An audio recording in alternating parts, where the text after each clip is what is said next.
Sa haba-haba ng hinintay ko, ayun na nga, makakatapok na ang paa ko. Natupad din. At dahil sobrang excited ng lola ninyo, kapalaran na nga lang talaga ang magdadala sa amin sa Mindelo Cape Verde, coast of Northwest Africa. Sa sobrang excited ko, hindi na ako nakapag-vlog sa labas. Pero ang totoo niya, tinatansya pa namin yung safety dito at sinuservice kasi ang crime rate dito, syempre you need to be careful around the ATM or the bank. Nandito is safe visit, but pretty crime rates such as a pickpocketing, which is common naman sa iba't ibang panig ng mundo. Pero ang masasabi ko, the vast majority of the people in Nam are friendly to the visitor. And you can also understand them by they approaching to you. But the language is not easy to them to talk in English. Kung pwede lang explain sa kanila, don't worry guys, same here, barok English. Minsan matatawa ka na lang para parehas kayo na nosebleed. Well anyway, ang ina-explain ko lang din dito, maging vigilance kayo pag nagdating dito sa South Africa. At kahit sa anumang panig ng mundo, lalo na kung stranger ka, diba?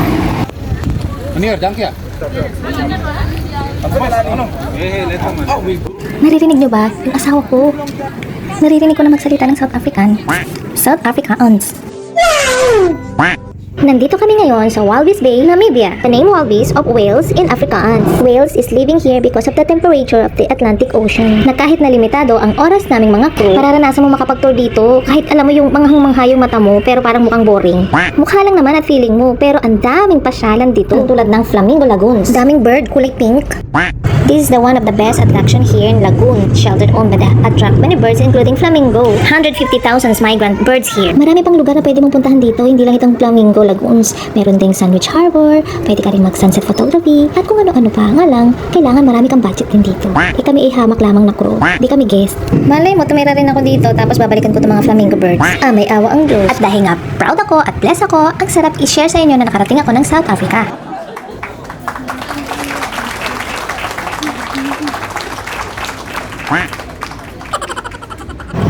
Syempre yan, ang budget namin ay pambili lang ng mga pagkain. Mga pagkain, pinakilala niya sa akin na, syempre, proud siya na mabili ito at matikman natin o matikman ko to. Tulad nitong rooibos tea. Ang sarap nito, nakaka-relax ng ating digestive system and ease discomfort.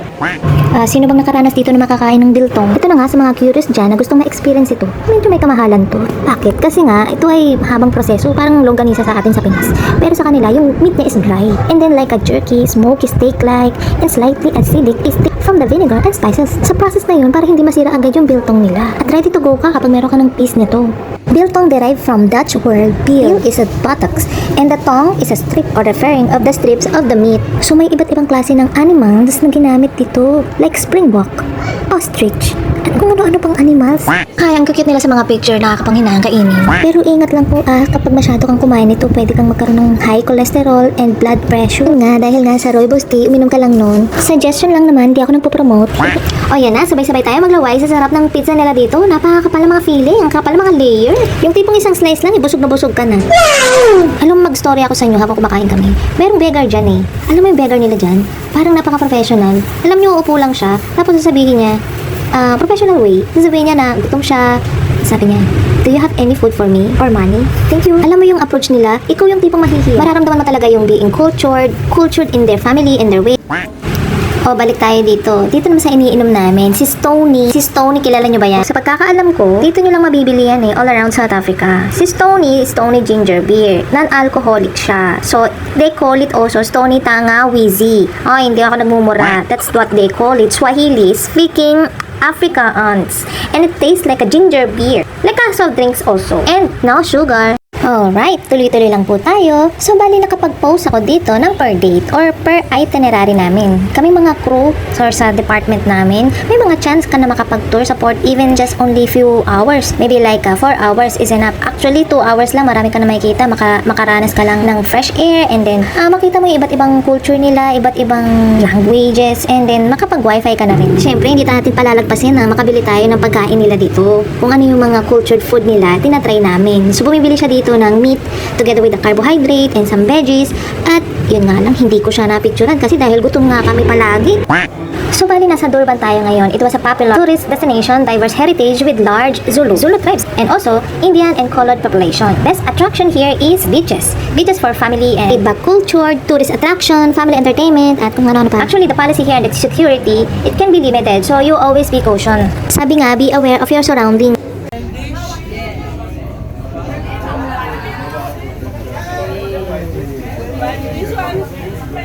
Mostly, may mga itinerary kami na gagamit kayo ng tendering or tender boat. And idadalhin yung mga crew and mga guest na gustong pumunta sa port. So tatawid ka. Mga ilang minuto lang naman. Ay, mag-enjoy ka dito. At kailangan nakapag-sunscreen protection ka na. Sunscreen lotion, pati mukha mo. Bali, ang init dito, ang weather nila is 28 degrees. Di ko nga alam kung dapat ako mag-short o mag-sando. Kasi naghahati yung balat ko sa itim, isa maputi, isa maitim. Hindi balance. Di tulad ng mga tisay, namumula-mula pa yan. Pero okay lang yun sa kanila. Pero sa akin, ayoko. Arte, no? Yung asawa ko nga, mas maarte yun. May dala pa yung payong.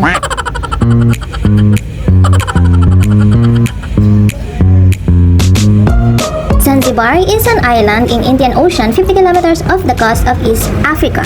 Nandito tayo ngayon sa Karibu Zanzibar. Welcome to Zanzibar, it means to say, and Hakuna Matata, which means no worries. Okay, ayan, hinatid kayo ni Tender dito sa lounge. Dito sa lounge, merong free wifi and then pwede ka mag-upo-upo kasi aircon din dyan. Tapos paglabas mo nga, may mga nagtitinda ng magnets, mga souvenirs. Yan, tapos paglabas nyo, may mga tao sa paligid nyo na parang nakakapangamba. Dahil syempre turista ka nga, tapos parang attractive ka sa kanila. So, sa mga turista, kagaya mo rin, turista ka na rin eh, paglabas mo dyan eh. Tapos ayun na nga, titindahan ka nila ng kung ano-ano mga souvenir nila. Pero, gaganda naman ang mga souvenir nila kasi talaga mga handmade. Tapos naman, yun nga, o-offeran ka nila ng hotel, offeran ka nila ng restaurant kung saan mo gusto magpunta. Pero sa totoo gusto namin na maglakad-lakad, parang mas gusto namin i-discover namin sarili namin. Pero totoo, sa totoo lang, parang feeling mo nawawala ka eh. Kaya nga tinitignan ka nila eh, dahil nga, ayun. Siyempre alam nila, nakikita sila sa'yo. Eh, yung alam mo sa sarili mo, parehas ka lang nila. Alam mo walang-wala ka rin. Gusto mo lang mamasyal.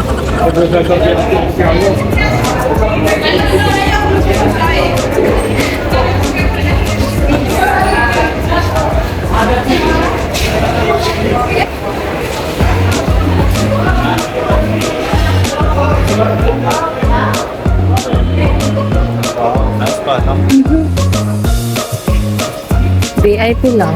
This is majority Muslims. Incense. Comment talaga. Look at the VIP.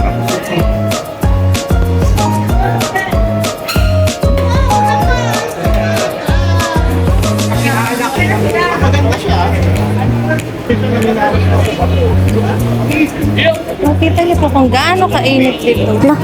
Nakikita na pala yung init. Oh, wow. Hello.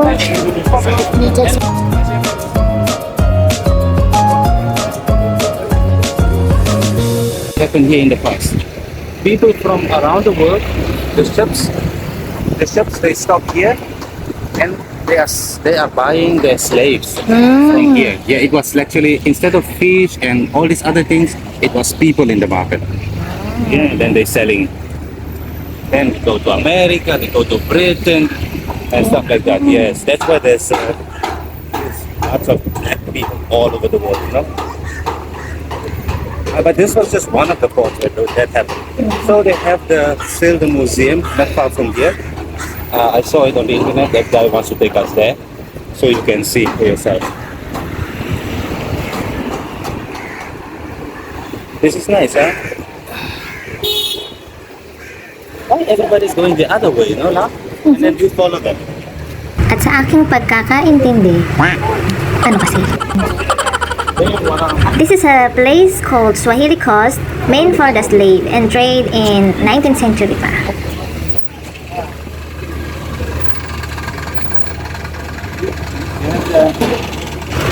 Isang tour guide ang lumapit sa amin at nag-alok ng kung gusto namin mag-transfer doon sa isang island na yun. Yung island na yan dati, yan yung island ng mga slavery.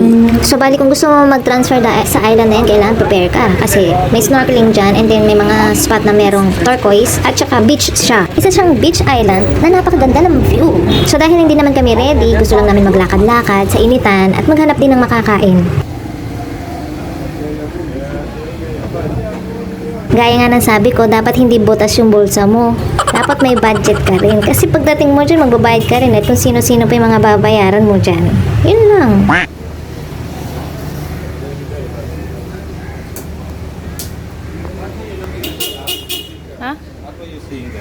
No, I asked, what is your Pop. P-I-P. Pop? The one you did. Pop. Pop or pop? Pop. P-A-P. Papa. Let's eat na. It's like an olonga po.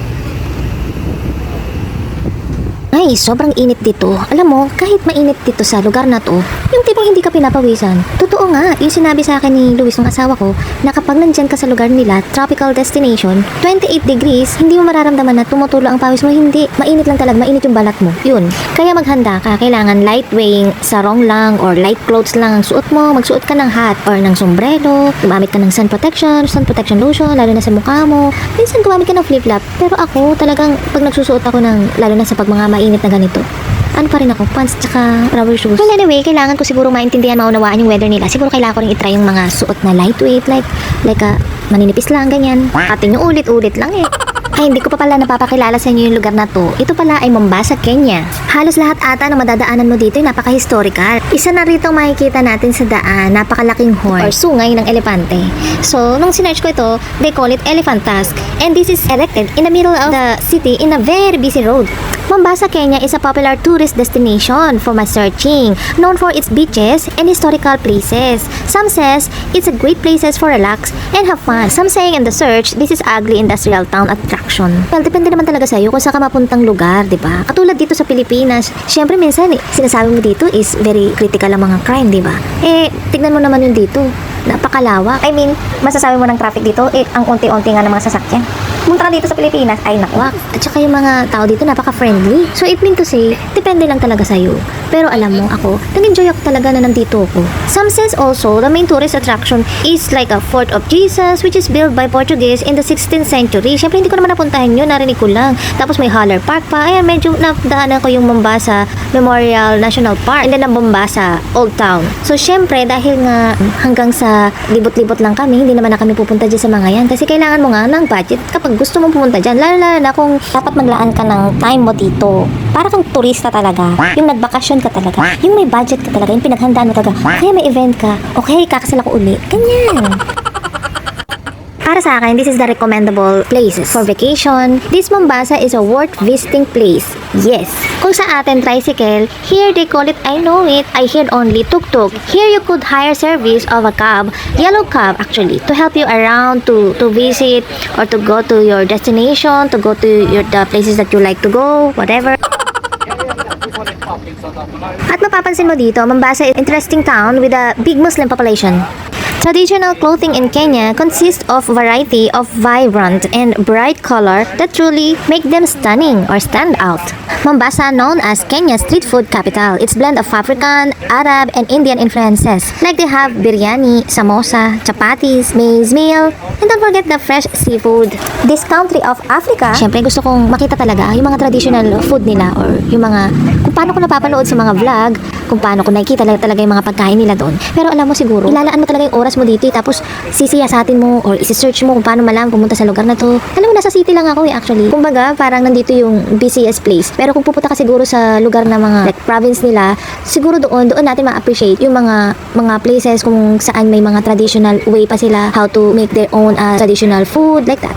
Kung mapapansin nyo, maririnig nyo, nakikipagtalo yung asawa ko sa driver. Hindi. Nag-uusap lang sila, nagtatanungan kung saan yung places na makapag-visit sa restaurant, kung saan may pagkain na talagang traditional. Especially, yung gusto ng asawa ko, yung hot food talaga, yung nakikita niya yung usok. Ay, nakita niyo ba yung mga taong dumadaan? Mga pulis yan, mga nagro-ronda, mga barangay nila. Lalaki ng mga baril nila, no? Kasi nga dito, is risky nga yung mga alam nyo na. Kaya lagi kayo mag-iingat. Nako, ako, puti na lang, pangit lang yung cellphone ko. Yung pinang-vlog ko. Kunwari, nababaliw-baliwan. Kausap yung sarili. Pero hindi, talagang gusto ko kasing mapakita ko dito sa inyo kung saan sulok ako pupunta. At syempre, kailangan mag-enjoy ka. Kahit pang pangit ng view. I mean, pangit ng pagka-vlog. Pero naipakita ko kung saan may mga magagandang lugar dito sa Africa. Alam mo, pag nandito ka, makikurious ka talaga dahil baguhan ka lang na nakarating dito. Parang puro building lang. Ngayon, dadalhin ka dito sa para kasing school eh. Pero ano pala siya, halo-halo, may shop, may restaurant. So, try also the different restaurant. Try the Swahili dishes restaurant. Tingnan nyo, wala na akong ibang ginagawa kundi i-check yung menu. Pero naka-order na kami niyan kasi parang gusto kong try yung iba. Pero yung napansin ko talaga, ang mumura ng ano nila, price nila dito compare sa atin or same lang. Kasi isang food nila, isang meal nila, 150 pesos sa atin. Pero tingnan nyo naman yung dami niya, parang good for 4.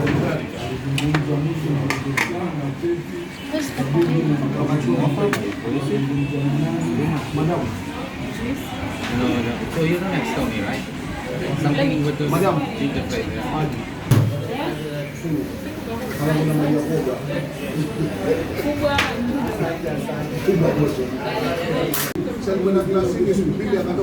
So, itong in-order namin, chicken to eh. Pero para siyang karne, parang beef. Baka ostrich to. Hindi ko na maalala. Kasi in-upload ko lang to. Then, ginagawa ko ng video. Pero, sana nga, ginagawa ko siya ng separate video. Pero, syempre, dahil nagmamadali kami dyan eh. Kailangan video lang kami ng video. And then, save ko. And then, i-upload ko. Kasi yung natatandaan ko yun. Pero, napakasarap. Yung natatandaan ko talaga is masarap siya. As in, biryani siya. Biryani rice with parang chicken to eh. Chicken tikka masala to eh. Basta may yung spices niya, everything, all in.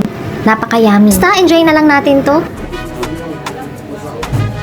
O siya, sige. Ang dami ko nang naikwento sa inyo. Medyo paus na ako eh. So ngayon po, magtatapos po muna ako nitong video ko na to, ha?